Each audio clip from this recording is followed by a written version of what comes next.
Assalamualaikum warahmatullahi wabarakatuh.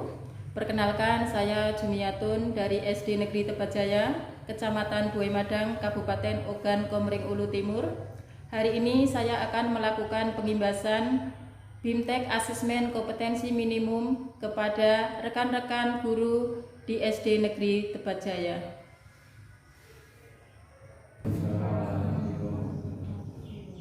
Terima kasih atas kesediaannya Bapak Ibu sekalian untuk menghadiri kegiatan pengimbasan BIMTEK Asesmen Kompetensi Minimum yang sudah saya ikuti pada tahap 3, yaitu tanggal 14 Januari sampai dengan tanggal 18 Januari 2021. Hari ini saya akan mengimbaskan BIMTEK Asesmen Kompetensi Minimum tingkat SD. Apa asesmen kompetensi minimum itu? Yaitu asesmen kompetensi minimum itu merupakan bagian dari asesmen nasional yang akan dilakukan oleh pemerintah pada tahun 2021 ini, di mana pemerintah akan menghapus ujian nasional menjadi asesmen kompetensi minimum. Kemudian asesmen kompetensi minimum itu merupakan bagian dari asesmen nasional, di mana AKM ini mencakup asesmen kompetensi literasi membaca dan asesmen literasi numerasi.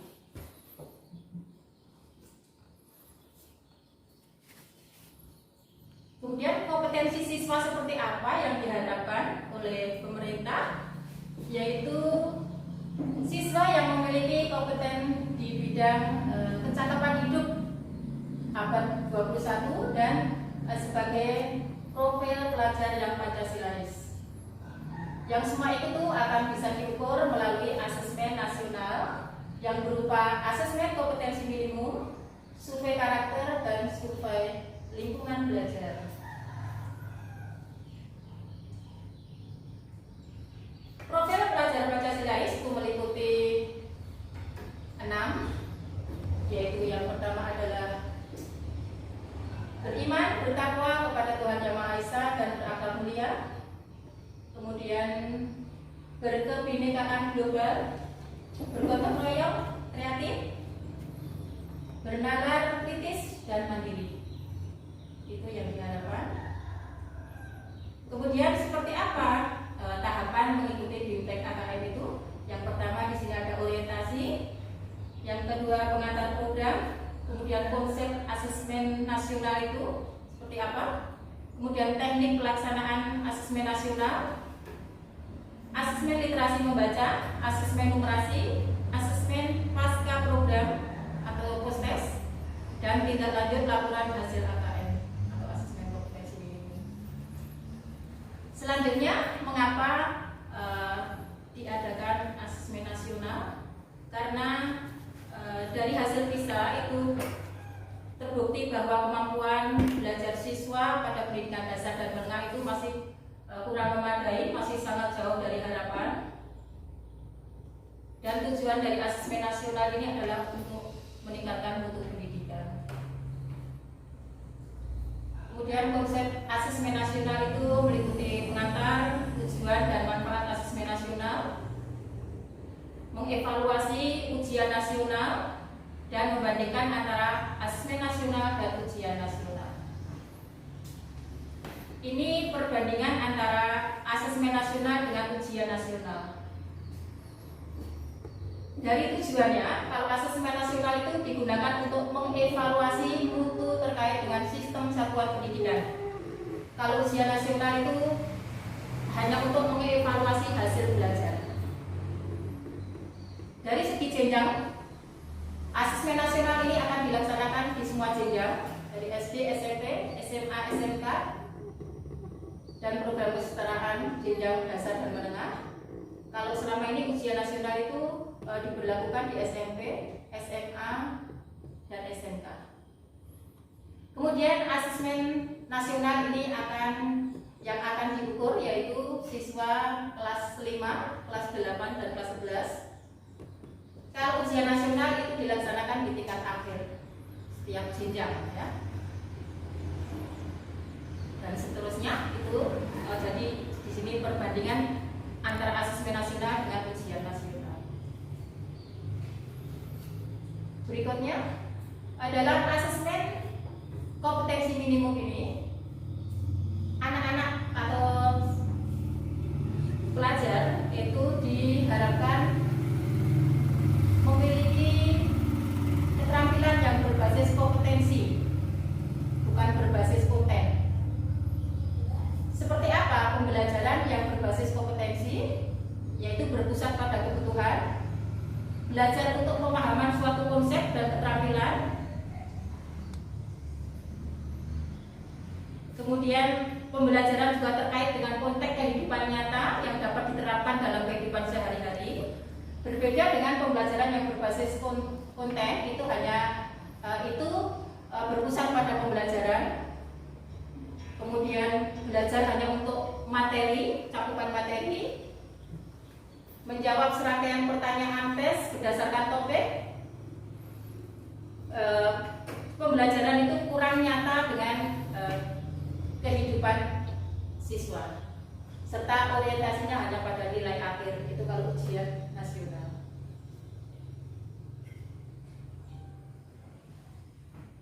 Kemudian asesmen nasional itu meliputi AKM, asesmen kompetensi minimum, ya. Itu meliputi literasi membaca dan numerasi, survei karakter, survei lingkungan, dan juga berbasis komputer.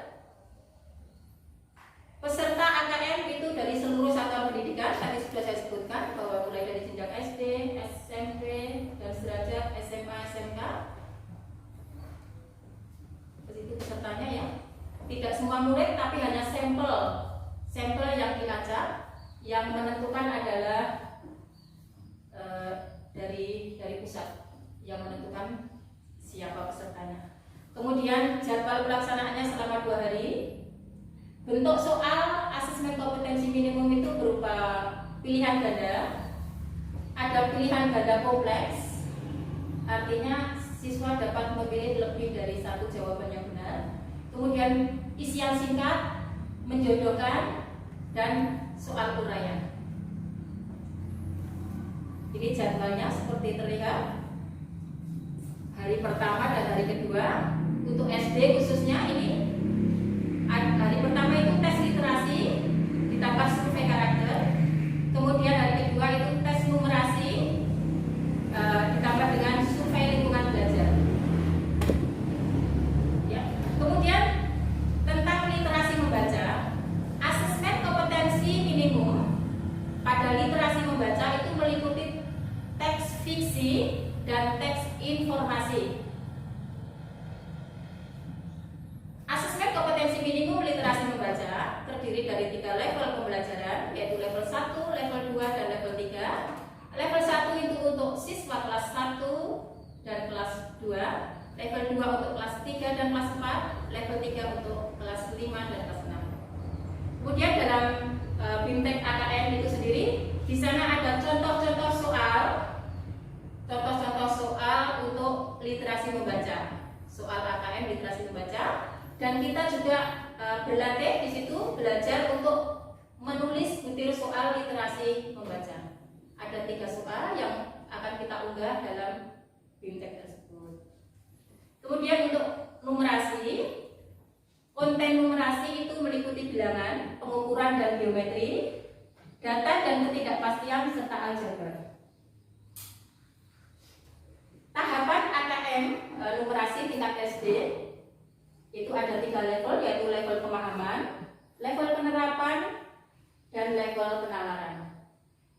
Untuk AKM numerasi, kita juga akan latihan menulis butir soal asesmen numerasi tingkat SD. Ada 3 soal juga dengan bentuk soal yang berbeda-beda yang nantinya kita unggah di dalam selama kita BIMTEK tersebut, BIMTEK AKM-nya. Kemudian untuk apa AKM itu diadakan, ya? Maka AKM itu akan ditindaklanjuti, ya. Tindak lanjut laporan hasil AKM itu hasil AKM akan dianalisis dan siswa akan dikelompokkan menjadi 4 kategori. Ya, kompetensi siswa akan dikelompokkan menjadi 4 kategori, yaitu perlu intervensi khusus. Yang kedua, level dasar. Level ketiga yaitu cakap, dan yang keempat itu mahir. Selanjutnya, pelaporan hasil AKM akan digunakan untuk perbaikan proses pembelajaran. Jadi, asesmen kompetensi minimum, asesmen nasional itu bukan untuk mengukur siswa satu persatunya, tapi untuk mendapatkan gambaran mutu pembelajaran di satuan pendidikan atau di sekolah tersebut. Ya. Bapak Ibu, saya sangat berharap Bapak Ibu untuk bisa mengikuti BIMTEK Asesmen Kompetensi Minimum yang Bapak Ibu bisa akses di laman gurubelajar.kemendikbud.go.id. Di situ nanti Bapak Ibu bisa memilih program guru belajar multiseri. Nanti kita klik, kita pilih asesmen kompetensi minimum. Di situ akan terlihat selengkapnya. Kita lanjut mulai belajar dan kita akan masuk ke SIM PKB Bapak Ibu masing-masing dengan menggunakan surel, yaitu nomor UKG @guruku.id dan password. Ya Bapak Ibu ya, masih ingat ya SIM PKB-nya masing-masing. Kemudian kita akan pilih asesmen kompetensi minimum. Silahkan Bapak Ibu mendaftar, pilih tahap yang Bapak Ibu inginkan sesuai dengan keluangan waktu Bapak Ibu sekalian. Karena program belajar seri AKM ini akan berlangsung sampai 11 tahap. Silakan Bapak Ibu mendaftar, sesuaikan waktunya. Nanti Bapak Ibu kalau sudah mendaftar akan ada jadwal untuk mengikuti BIMTEK, yaitu selama 5 hari. Dan Bapak Ibu kalau tuntas dengan nilai ketuntasan minimum itu 70, maka Bapak Ibu akan mendapatkan sertifikat yang setara dengan 32 jam pelajaran. Ya Bapak Ibu ya. Kiranya itu saja penjelasan BIMTEK AKM dari saya. Saya berharap Bapak Ibu sekalian bisa mendaftar dan menuntaskan BIMTEK Guru Belajar seri asesmen kompetensi minimum. Saya ucapkan terima kasih atas perhatiannya. Saya akhiri. Wassalamualaikum warahmatullahi wabarakatuh. Waalaikumsalam warahmatullahi wabarakatuh. Demikian tadi pengimbasan BIMTEK Asesmen Kompetensi Minimum. Mudah-mudahan Bapak Ibu rekan-rekan guru sekalian dapat mengikuti BIMTEK Asesmen Kompetensi Minimum sampai tuntas. Terima kasih. Wassalamualaikum warahmatullahi wabarakatuh.